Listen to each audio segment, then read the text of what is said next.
La jeunesse burundaise devrait comprendre les dangers de rester toujours emprisonnée par les effets des crises que le Burundi a connues.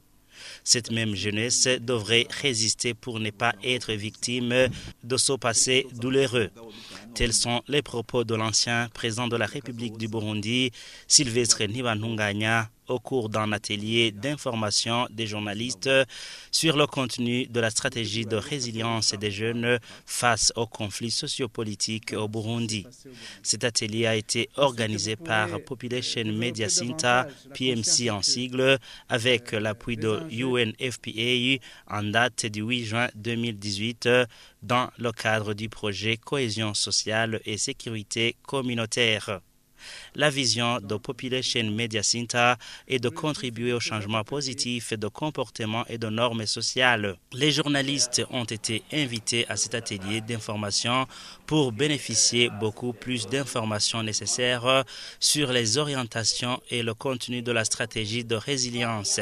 Ils pourront ensuite, à leur tour, s'impliquer pour contribuer à vulgariser à travers leur médium les solutions contenues dans cette stratégie pour consolider la paix et renforcer la cohésion sociale, comme le déclare Jean Bosco Ndayishimiye, représentant résident de Population Media Center au Burundi. Population Media Center s'attend à ce que la jeunesse puisse comprendre le bien et le mal. Pour Sylvestre Ntibantunganya, ancien président de la République du Burundi, la jeunesse devrait comprendre les dangers de rester emprisonnée par le passé. Il faut d'abord une conscience de son besoin. Et cette conscience est créée à travers des cadres qui aident la jeunesse burundaise à comprendre les dangers, à rester toujours emprisonnée par les effets de ces crises par lesquelles nous sommes passés. Quand je parle de résilience, je veux parler des capacités de résistance qu'un individu ou une communauté met en place, crée pour ne pas être victime de ce passé douloureux. Sylvestre Ntibantunganya propose quelques pistes pour les jeunes pour continuer à mieux vivre. Le premier axe étant la prise de conscience qui peut être créée à travers des activités comme cet atelier qui a été organisé à votre intention. En deuxième lieu, il faut connaître en profondeur, sous tous les aspects, ces crises sociopolitiques que le Burundi a vécues.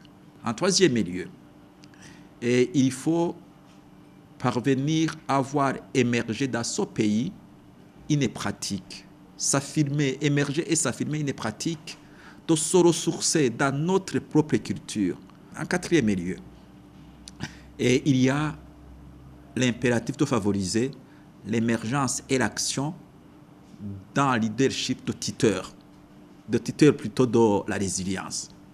Durant cet atelier, les journalistes ont également pu bénéficier d'une séance de rappel du contenu du code d'éthique et de déontologie journalistique avec un focus sur les principes d'exactitude, d'impartialité et de responsabilité dans le traitement des sujets sensibles à l'exemple de celui de la résilience des jeunes.